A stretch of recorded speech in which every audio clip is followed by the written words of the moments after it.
Hi guys, it's your girl Melissa at Miyamo Mental Health, dropping gems about all different types of mental health topics. Now, if you're interested in anything, any topic you want me to cover, please leave a comment, please subscribe, please share, please be interactive, and let's all heal together during this healing journey. Have a great day. Hey guys, it's your girl Melissa. So today I want to discuss environment. I know a lot of us don't discuss how important environment is, but environment is critical. I was going to say imperative. Environment is critical for the brain development and also for you as an individual to emotionally evolve. If you're in an environment, let's say a family setting, for example, that they're not really focusing on you as an individual, or they're not supporting your individualism, and you're not being seen. Let's say you really don't have boundaries with your parents. What I mean by boundaries, like a parent may feel as though they can come into your home, come into your space, or say your home, come into your room without your permission, without knocking on the door. They can look through your phone. These are all boundaries that's being crossed because the parent may feel that they have a right to do all these things instead of respecting you as an individual. Even as small as a child, if you are a young child and you tell your parent, like, I don't want to hug this adult, or I don't want to do this, a parent should acknowledge that. However, many children were forced to do things they didn't want to do just because it was an adult that's forcing them. So their boundaries and them as an individual is not being respected.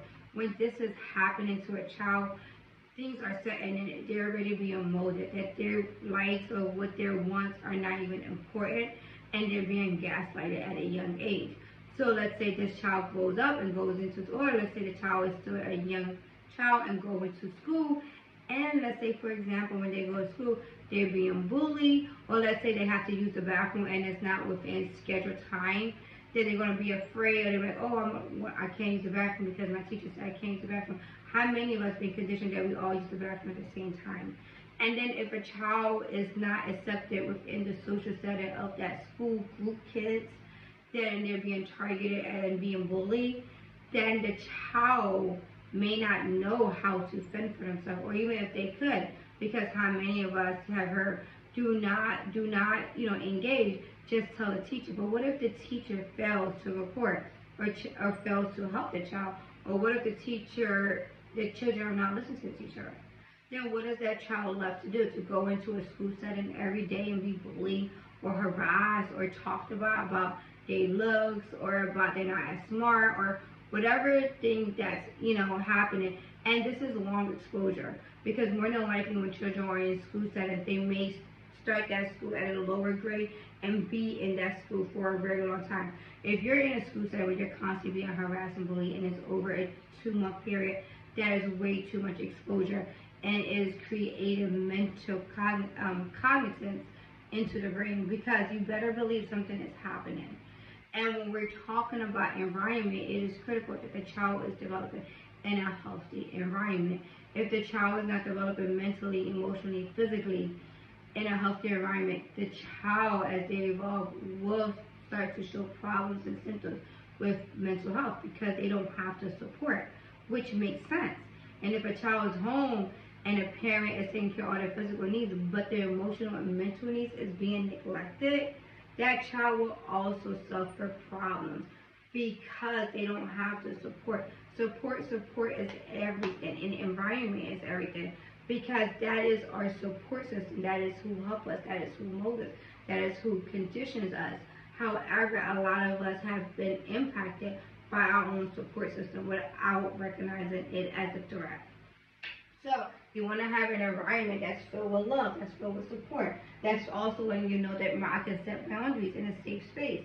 Also that you're being seen and that they accept you for who you are. Being accepted for an individual is imperative.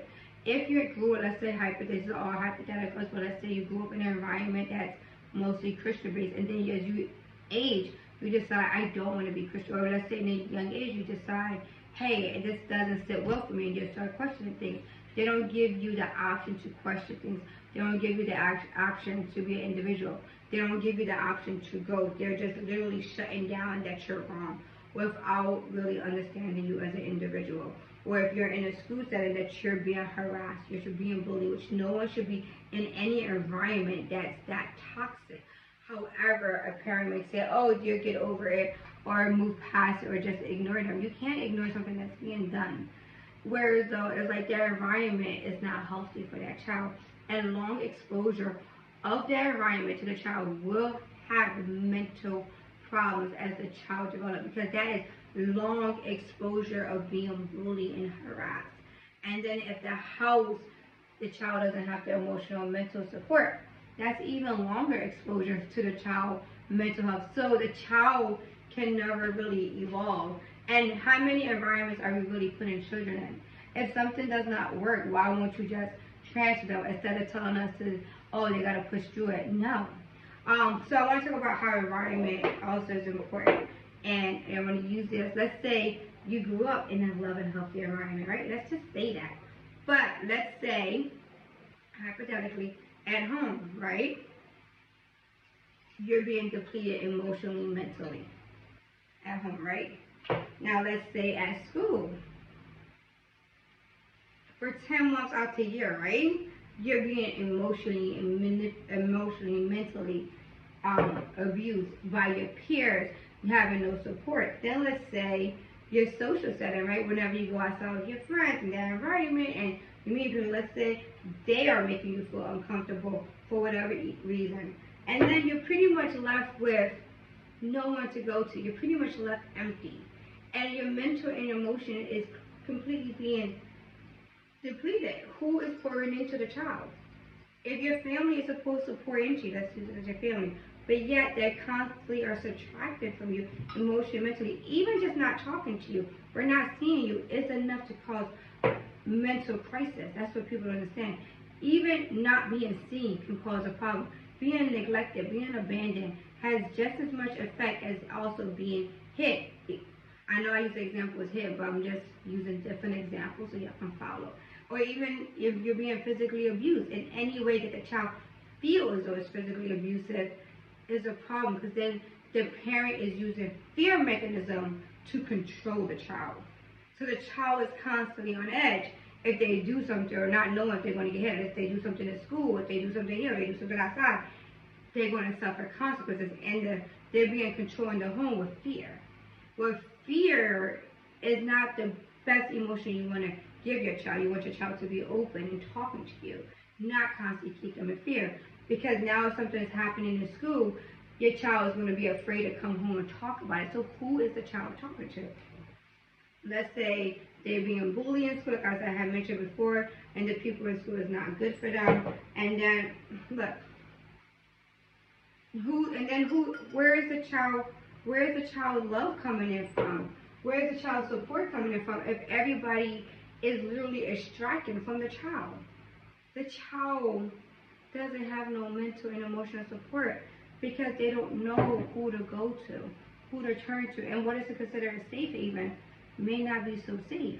Because, and maybe it is safe, but since the fear was already triggered in the child, they may not feel safe to go to the parents if they feel as though, oh, if I do anything, they're going to get in trouble, or if not, I'm going to get blamed, or they're going to just tell me that I got to stick it through, whether I like it or not. I just have to go to school. It's imperative that we talk about our environment more and that we keep that as a topic of discussion, as we see that can impact you emotionally and mentally in so many ways that you can left depleted as a child. When you're so young, you really don't know where to turn.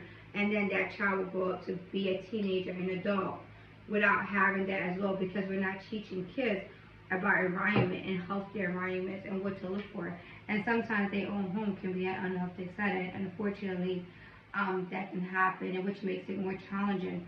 But having to be exposed to that for long periods of time, it would definitely create mental distortion into the brain. So make certain that, we're thinking about environment, and make certain whatever environment you're putting your kid in, whether it's school, whether it's a social setting, or whether it's a program, make certain that you're aware of what type of environment that you're putting your child in.